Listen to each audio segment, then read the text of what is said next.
If you served in the military for at least 4 years, were honorably discharged, have taken 60 college credits, and pass a subject area exam, we want you to be able to teach Florida students. Our veterans have a wealth of knowledge and experience they can bring to bear in the classroom, and with this innovative approach, they will be able to do so for 5 years with a temporary certification as they work towards their degree. For too long, the requirements to be a teacher have been too rigid, with union bosses insisting that all educators get certain credentials that often have little impact on teaching performance. Every morning, our students recite the Pledge of Allegiance while looking at the Star-Spangled Banner. And it's fitting that the teacher in the classroom is somebody who took an oath and put his or her life on the line to preserve, protect, and defend our flag and the freedom it represents. From devil dogs to salty dogs and doughboys to flyboys, we respect our veterans and know that they have a lot to offer. Thanks so much, and God bless. You guys paying attention to what's going on? Ron DeSantis talking about, first off, when a bunch of teachers get run out of their profession for multiple reasons. Let's start replacing them with military personnel, and let's lower some standards so they can get them in easier. The same Ron DeSantis who wants to change the curriculum, eliminate math if it mentions that black folks exist, to also just having history that has absolutely nothing to do with actual history because it might hurt someone's feelings. This is the guy who wants to put former military personnel in the positions of teachers because they've now run the teachers out. Just pay attention to that because this bill was introduced in June. The Florida legislature passed this bill that granted approval for former and present members of the military to teach in classrooms. DeSantis announced the move as part of an $8.6 million package to expand career and workforce training opportunities for veterans and their spouses. I wonder why he's doing that for veterans now. Oh, it's only for that, that's right. Moving on to this, here's some of the requirements. Candidates must have a minimum of 60 college credits with a 2.5 grade point average and a passing score on a Florida subject area examination for bachelor's level subjects. They're required to have served a minimum of 48 months with an honorable or medical discharge. If they have a shortage, they'll probably go with dishonorable discharge too. Who cares? As long as we have military leaders that are in the classrooms while kids are reciting the Pledge of Allegiance to make sure whose hands are not on their hearts, which hands are not above their heads as they're saluting this flag.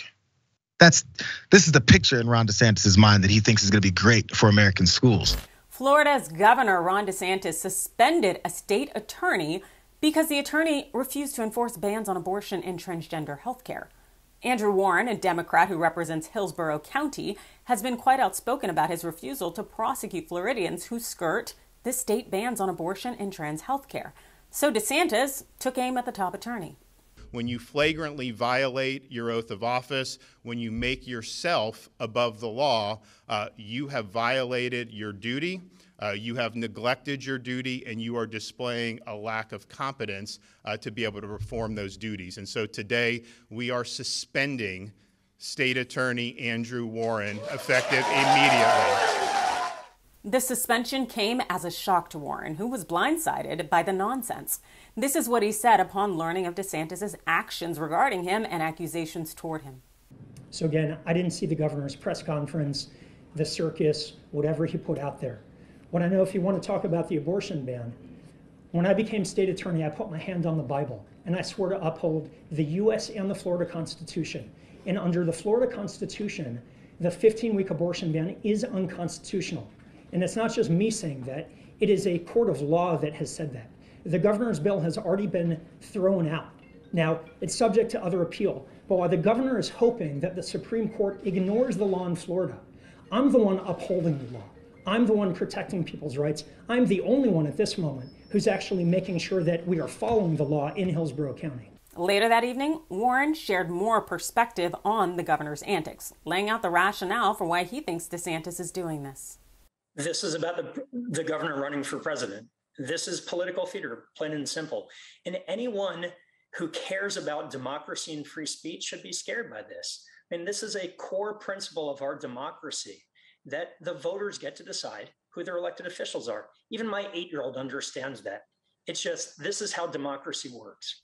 Bingo. It's evident that DeSantis is not in the business of abiding by the law. He's doing this most likely because he's trying to rival Trump for a 2024 presidential bid. And in the process of doing so, DeSantis is showing us what a United States would look like under his reign. From the Don't Say Gay bill to the attacks on women to the Stop Woke Act, A President DeSantis would be 4 years of state-sanctioned white cishet male supremacy.